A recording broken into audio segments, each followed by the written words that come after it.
What's up guys, Tanner with another video. Hope you guys are having a good day. And in this one we're going to be talking a little bit about sales. So as you guys know, I'm in dropshipping, so I'm doing business to consumer sales. And then Kieran over here, he's more into business to business sales. Yeah guys, so I don't know why he's laughing. Get it together. Come on. Yeah, sorry guys, I was laughing because Tanner was just like jumping right into this video and I wasn't prepared at all, so it's funny. But yeah, anyway, as he said, so I do business to business sales where I'm selling my products and services to other business owners, and Tanner here does dropshipping, which is obviously business to consumer, where he's selling his products to human beings. You know, selling to their emotions, selling to their buying habits.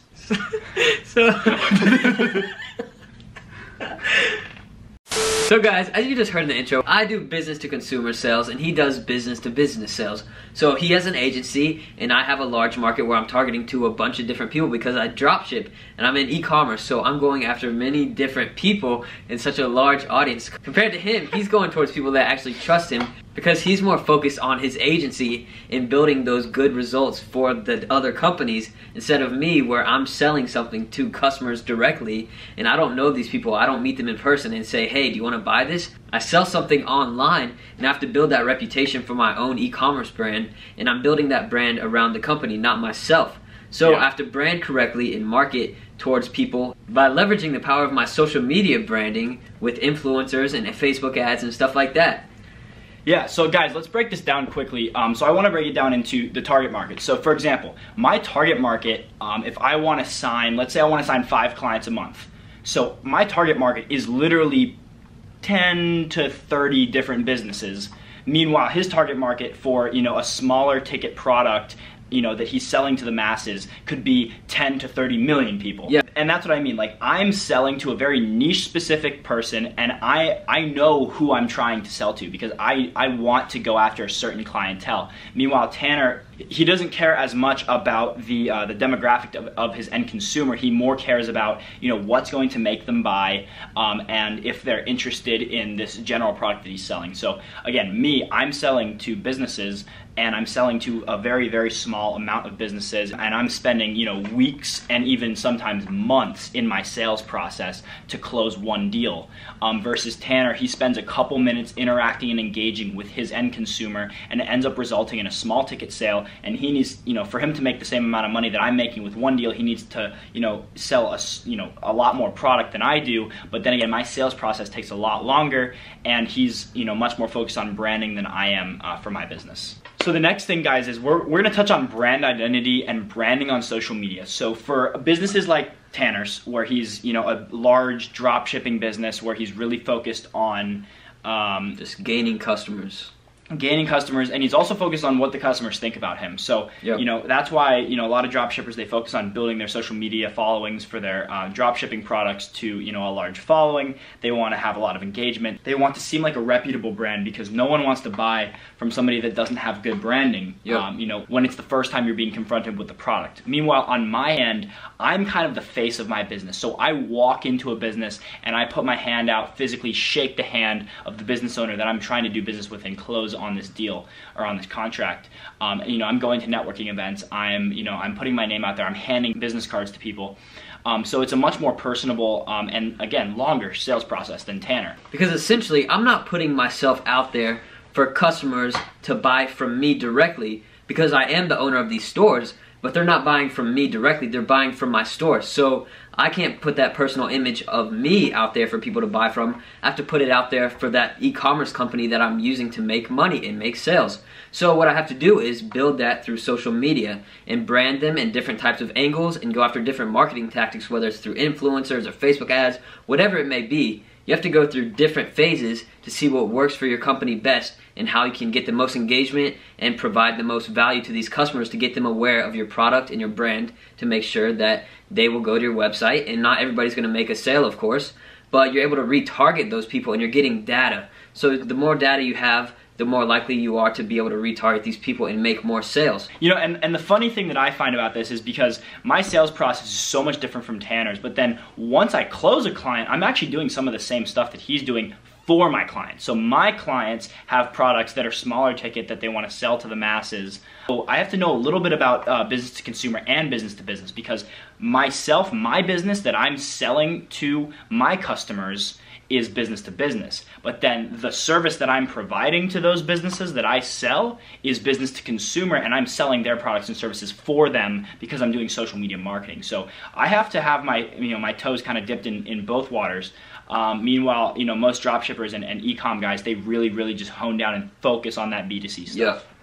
So I don't go after businesses because I'm essentially my own small business, and I don't have that relationship ability to go after a business and run social media for them. I mean, I can do that as myself, but not as an e-commerce brand. As an e-commerce brand, I'm just solely focused on making sales for that company. I'm not trying to get social media management deals with my e-commerce dropshipping brand because it just doesn't work, because that's the whole different thing. He's going as himself, Kieran. He's going out there to put himself out there and do something for a company. I'm using my own self to build my own companies for myself and make sales for myself. So essentially I'm doing it all for myself instead of me going out there and building it for someone else. So guys, the next big point, I think this is probably the most important point that kind of distinguishes B2C versus B2B, and that's the emotional buying process. So B2B sales is much less emotional. So I'm gonna kind of break it down into into a scenario. So let's say you have a restaurant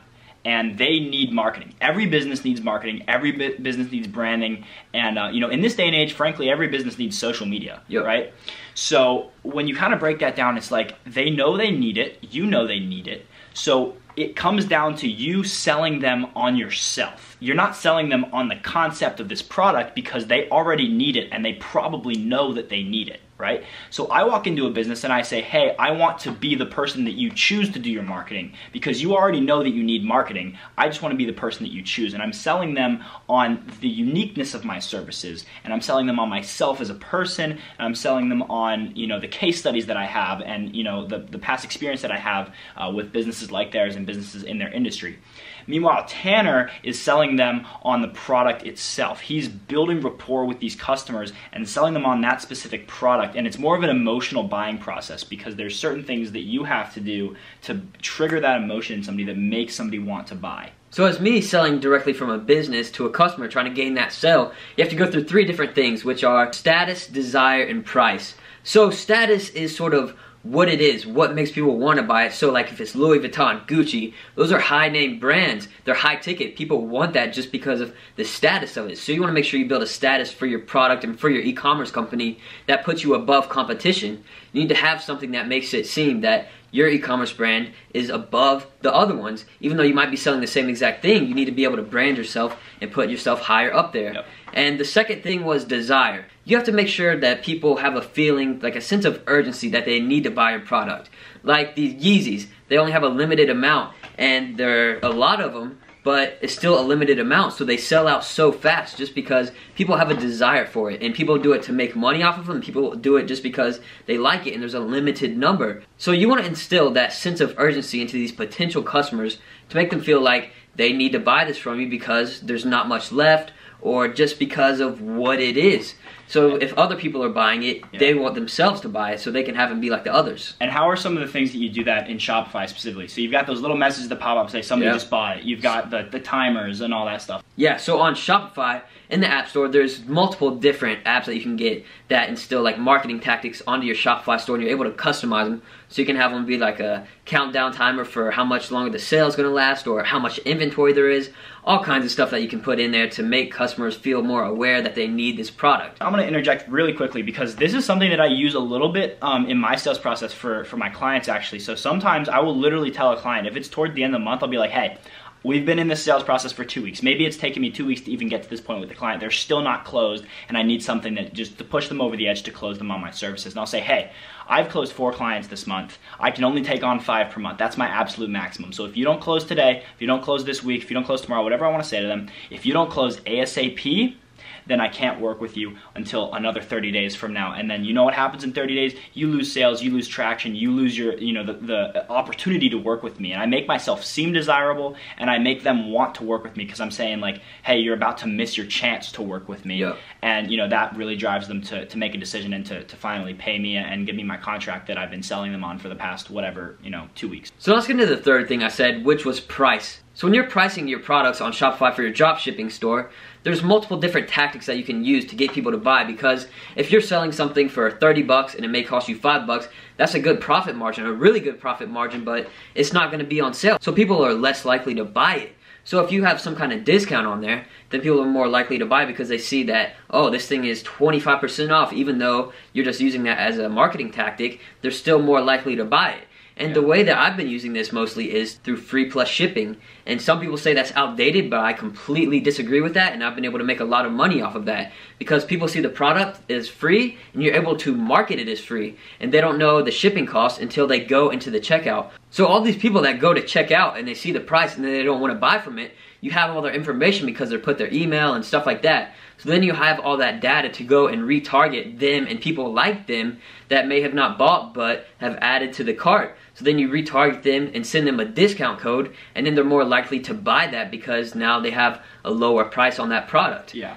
So that's sort of how it works with pricing. You want to have some kind of discount. I mean, on your store, you don't want discounts on every single thing. So here's like a real life example of manipulating pricing for business to consumer sales. So Black Friday and Cyber Monday, the absolute perfect case studies, because literally people are lining up, they're trampling each other, they're beating each other up, they're robbing each other, you know, all these crazy stories you hear about on Black Friday, just so people can get a deal. And that's because they do it once a year, which is where we have our desire, right? Yep. We have the people who are waiting every single year to go Black Friday shopping and get those good deals. You know, at the end of the day, these companies like Target, Walmart, you know, they're all still making money on this, just maybe not as much money, to give these customers and these consumers, you know, a chance once every single year to go absolutely crazy. And they think they're saving money, which, yeah, technically they are, but they're using price to get people in the door, to get people hyped up about these things. And at the end of the day, have you ever noticed, if you ever gone Black Friday shopping, all the big stuff is discounted. It's great. You get, you know, $30 off your TV or whatever.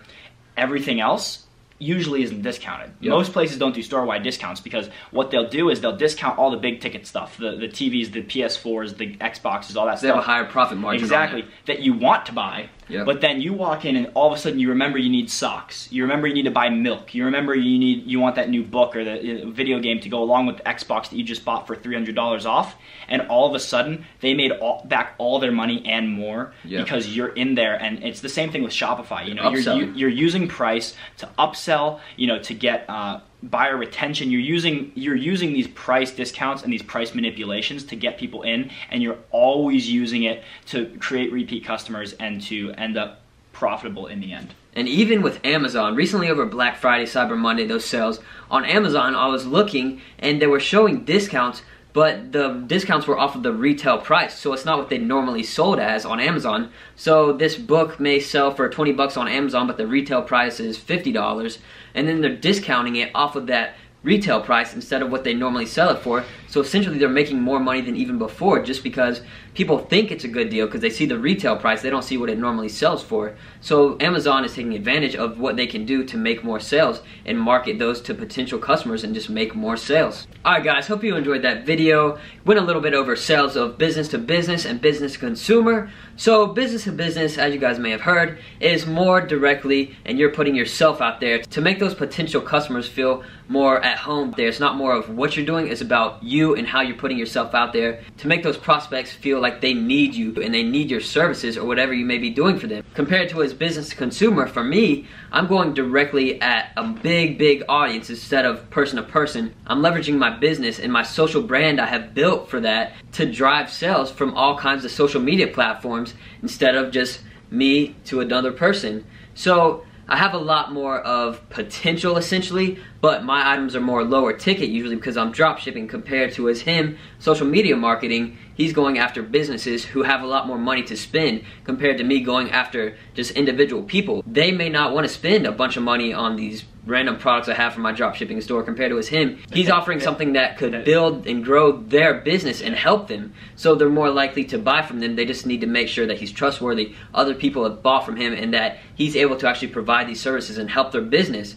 So shout out to Kieran for coming down here for a little while and filming this video. Pretty fun. Make sure you check him out on Instagram at Kieran's Life. I'll put that in the description. So hope you guys enjoyed this video. Make sure to leave a like, comment, subscribe. Peace.